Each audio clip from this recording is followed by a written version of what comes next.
Good afternoon once again. I bring to you the 8 factors of geometric growth in F&I. You do these 8 factors, optimize each one of the factors, and your F&I will grow geometrically. Nice thing about it is you don't have to spend any more money on advertising. You don't have to spend any more money on parts and accessories. You don't have to spend any more money on inventory. Maximize the 8 factors, you'll get geometric growth in F&I. And the other good news is it doesn't take no different than if you do $200 per retail or if you do $800 per retail. It's the same formula. Doesn't matter if you're small, medium, or mega dealer. It's the same formula. 8 factors. You have a handout in front of you if you'd like to follow along and take notes. You're welcome to do that. First factor. The first right factor is you need the dealer's commitment. You need to have the dealer's commitment. The dealer has to set the mandate. Without that, you're not going to get geometric growth in F&I. You're not going to get high F&I numbers if you don't have the dealer's commitment. A little study that was done. Harvard University. A gentleman named Robert Rosenthal did a study. The study was this. He brought together 3 teachers. And he said, I want to bring you 3 teachers in to help us with this study this year. What we're going to do is we're going to get 3 classes. And by the way, the reason you 3 teachers were chose is because you're the best. You are the best teachers, so we chose you to do it. He says, what we're going to do is we're going to bring in 3 classes. And these classes are the best and the brightest in the area. And what we're going to do is see how well we can do. Well, so the year went by. And what happened at the end? Nobody's amazement. How did they do? The best in the area. They tested them at the end. They did the best in the area. Well, so Mr. Rosenthal from Harvard University brought them back to see him, and he said, hey, I just want to tell you this has been a huge success. We really appreciate you cooperating with us this year. He said, but we got to tell you something. There's something we didn't tell you. We weren't quite honest with you at the beginning. And that is that those 3 classes that we chose, those 3 classes were chose totally at random. Totally at random. And the teachers thought, how can that be? How can that be? But they outscored everybody. Oh, well, of course. What was it? It was them. They were the 3 best. Well, that's the other thing we didn't tell you. You were also chose totally at random. This is a double-blind study where everything is held constant except for one thing. Expectations. Expectations. Law of expectation goes like this. Whatever you expect with confidence becomes your own self-fulfilling prophecy. If you expect it, it can happen. I'm not going to say it's going to happen. It can happen. You don't expect it. You place limits. You say you don't know how it is at our store, Ron. You place limits, you're not going to do it. First key to geometric growth in F&I is the right commitment from the dealer. Has to happen. Mandate has to be there. They have to tell the staff, we will do $800 per retail unit. That's our goal. We're going to get there. That's number 1. Number 2, you got to hire the right person, and you got to have the right pay plan.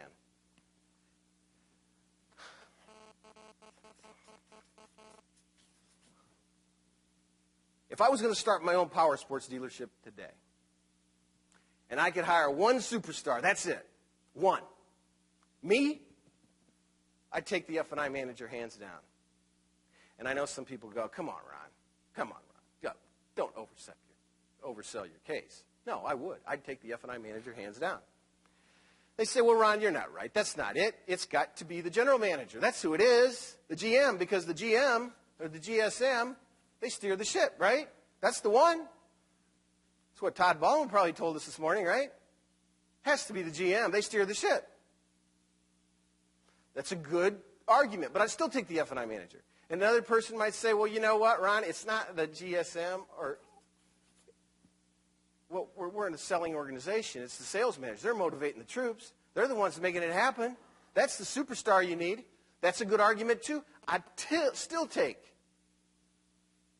the F&I manager to start my dealership with a superstar. And others argue, well, you know what, it's neither one of those. Who it is, it's the service manager, right? Service and parts, because, doesn't matter. You sell it, you got to take care of them. That's what keeps people coming back, right? That's what they tell you. And you know what? That's a good argument too. But I'd still take the F&I manager. And others argue to me and say, well, you know what? It's got to be the office manager because she's the most pleasant person at the dealership. Just nobody laughed. I was just checking to see if you're awake over there. No, because you know what? It doesn't matter what you sell. It doesn't matter how much parts, accessories you sell. It doesn't matter how many bikes you sell. It doesn't matter, does it? It matters what? How much you make. You got to have a good controller, a good office manager. That's your superstar, Ron. I'd still take the F&I manager. And you know how I found that out? You know who I asked? F&I manager? No, just kidding. You know who I asked? I asked the receptionist or the telephone operator. Here's what I asked them. And if you're in F&I, you'll know what I'm talking about. I said, you know what? If you got a call and you don't know who to give it to, who gets the call? If you're in F&I, you know what I'm talking about. Who gets the call? It's the finance person. Finance person is involved in getting deals approved. Are we in a tough market today to get deals approved? I'd say, how important is that? Do I have a good F&I management department? Does that help me sell more bikes? What percentage of the people are financing? They're financing them somewhere, right? What percentage? How important is that? If I got the superstar, I'm taking the F&I person. I'd like to have all superstars, but if I only get one, that's the one I'm taking.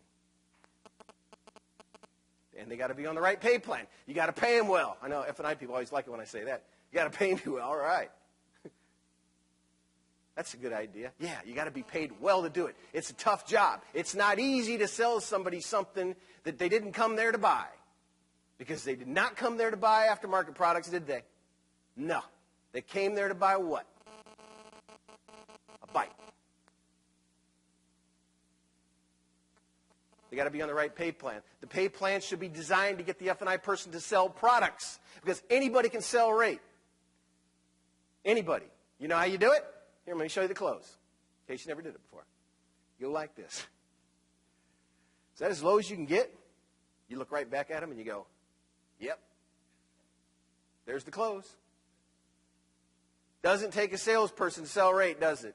Takes a salesperson to sell F&I. So a good pay plan, the dealer should set it up so it compensates the F&I department fairly and well, because it is a tough job. And also on top of that, it should compensate them based on where they want the product sold. They want more service contracts sold, put a higher percentage on service contracts, and so on and so forth. So you got to have, you want geometric growth in F&I, you got to have the commitment from the dealer. You have to have the right person with the right pay plan. And then you got to have the right selling system.